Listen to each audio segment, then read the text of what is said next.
Welcome back to another episode of the Miami Heat Chronicles. My name is Amir. I got Martel joining me once again today. You can find Martel at the Miami Heat Zone podcast.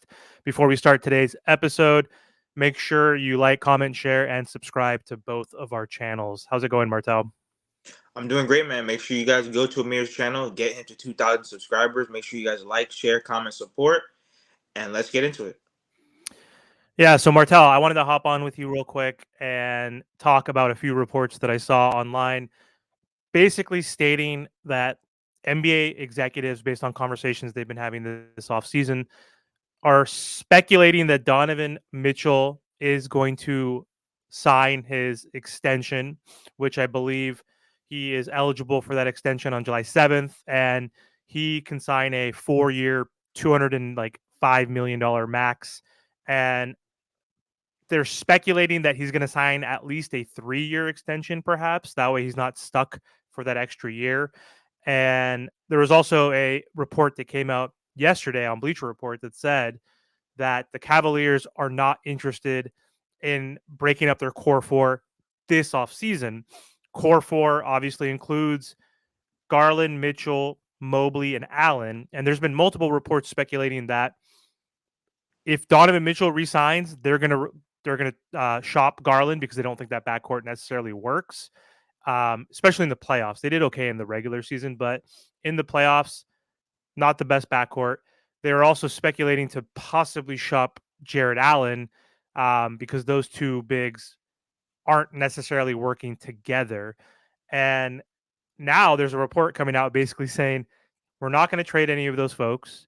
And then today, of course, insiders are saying they think he's going to re-sign for 3 years. So, do you believe any of this like speculation or rumors? And like, why do you think Donovan would stay with the Cavaliers? Like, they're a good team. Don't get me wrong, right? Like, but they're definitely not contenders. I don't think they have a shot to even beat Boston next year or even Milwaukee if they're healthy. So, what are your thoughts on the whole scenario? Do you think he actually will sign the extension? So this really all comes down to Donovan Mitchell. A lot of people were comparing him to Dame in terms of he doesn't want to be that bad guy. He's not going to go to the organization and tell him, just get me out of here or whatever the case may be. So when you really look at the overall roster, I definitely agree that small court back like that with Donovan Mitchell and with Darius Garland, they're too small like of a backcourt. You don't really have any great defenders. I mean, yeah, Jared Allen and Mobley, I guess they're good shot blockers, but outside of that, who's really playing the perimeter defense? Max Strus. So overall, I think that Cleveland's going to have a lot of answers, and yes, in terms of they're a good regular season team, I get that. They're a good regular season team, but a lot of that doesn't really transfer over to the playoffs, and I think that's the biggest concern. I don't know why Donovan Mitchell would want to stay, but once again, are they a terrible team? No. I think that they were pretty good this year. I just think that somebody out of that four, somebody out of that mixture has to go to bring in some perimeter defense and a big wing. Yeah, they have Karis LeVert, but is he really going to be the difference maker in winning a championship? And clearly, even with Darius Garland, being back from his jaw injury, he really didn't put up the numbers that you would expect him to put up in the playoffs. So that's my only concern. Why is he going to stay on a roster or run it back with a roster that really hasn't shown much in terms of playoff success? Yes, they made it to the second round, but just overall talent, I think that there's other teams that will possibly beat them out.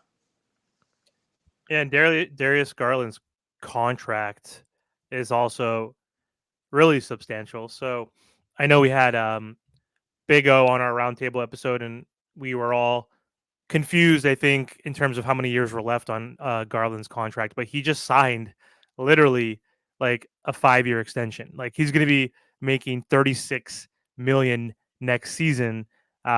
His total contract value was 5 years, $197 million. So, like with that contract, and then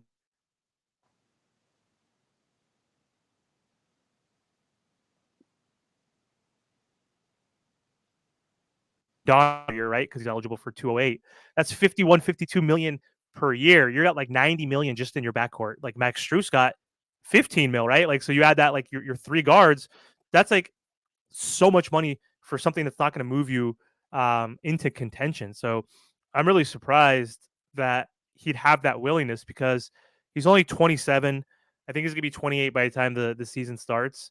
And I know he's the type of player that is a three-level scorer. So I think like he has that ability to shoot when he's a little bit older. He doesn't have to rely on that athleticism.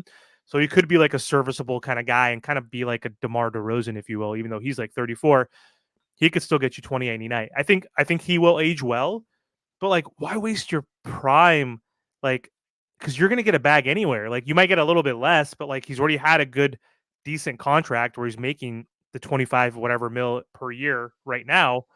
But like I don't understand the mentality of these guys that like why don't you want to make really good money still and contend for an actual championship in your like top primary years? Because like at age 32, he could be eligible to be a free agent, but he might only have a couple years left. Like you don't have as much time as you do now to figure things out and win multiple championships. Like he's an elite competitor. So like I don't understand that mindset. Like I would be upset. He's not like in a horrible situation where he's like on the Pistons or the Trailblazers or like the Magic, these teams that can't even sniff a playoff run. So I understand that he's content, like maybe likes his team, like likes like has friends on the team, whatever it is. But I don't know, like why do you think like he's not gonna like spend his actual prime like playing with the Heat or the like what other Knicks, like his hometown team? Like he would have a better shot even with the Knicks than the Cavs. So why do you think that is? So we don't know what's really going on behind closed doors. What they're probably, what they're maybe promising them, because think about it. Yeah, they're saying they're going to keep everybody, but what that also means is that they're going to lean 110% with Donovan Mitchell. So whatever he wants, obviously they got rid of their coach. Whatever that means. Maybe they trade Allen. Maybe they trade Mobley. We don't know. Or maybe they even trade Garland. You know what I mean? I don't really just go off of these people's words because things can change. And especially if Donovan Mitchell does stay, which is going to be huge for them because think about it. Nobody's running to Cleveland. You know what I mean? Because outside of what Kyrie and LeBron James, like who's really their biggest superstars? So in terms of Donovan Mitchell, they're gonna do everything to please him. So who knows? I think somebody still might get traded because, like I said, their offense is very limited in terms of they have two big men that pretty much do the same thing. Mobley hasn't really taken that leap offensively. Garland, he's a small guard, and like I said, he really hasn't shown up in the playoffs. And then Max Strus and Karis LeVert, like are they really big difference makers in winning a championship? And it just looks like Donovan Mitchell is pretty much carrying them every single off season. Um, I don't know. Like it looks weird to me. Yeah, we'll see what happens. I mean, not the best news, but again, nothing's final. It's all speculation still at this point, even though execs and insiders assume that he is going to re-sign that extension. He's not re-signed, a couple times, so it is a possibility that he might opt out. Who knows? We'll see. And I know there was a report a few weeks ago, maybe a month ago, saying that if Donovan doesn't sign that extension, the Cavs would trade him because they know that if he's not signing that extension, he has a player option after next season. He's most likely going to walk away. We know the NBA philosophy right now is that you trade folks specifically when they have only 1 year left on their contract with a player option and there's no extension or max they've agreed upon. So that they're backtracking now with the reports now that came out yesterday saying this offseason they don't want to trade Donovan Mitchell. Like they didn't specify if it's contingent off him signing the extension or not, but we can assume that if he doesn't sign that extension, why would you not? Like why would you not trade him? So we'll see. The Donovan Mitchell sweepstakes are not over yet, but they haven't even actually begun as well. Because again, No, we don't know where he stands on the extension. He hasn't requested or demanded a trade or anything like that, right? So we'll see what happens. But again, don't get our hopes up, Miami Heat Nation. Like it's really hard to acquire an all-star at any point. It's really difficult. If you look back at the history, in terms of trades, like Shaq was a big one. Of course, Lonzo Mourning before that, and then like Jimmy Butler.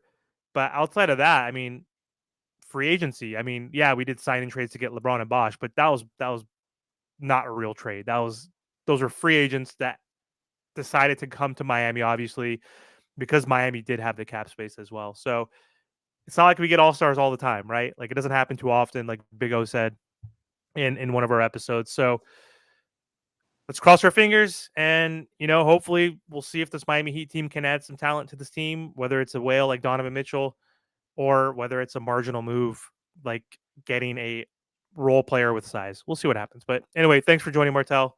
And again, don't forget to subscribe to both of our channels. Have a good one.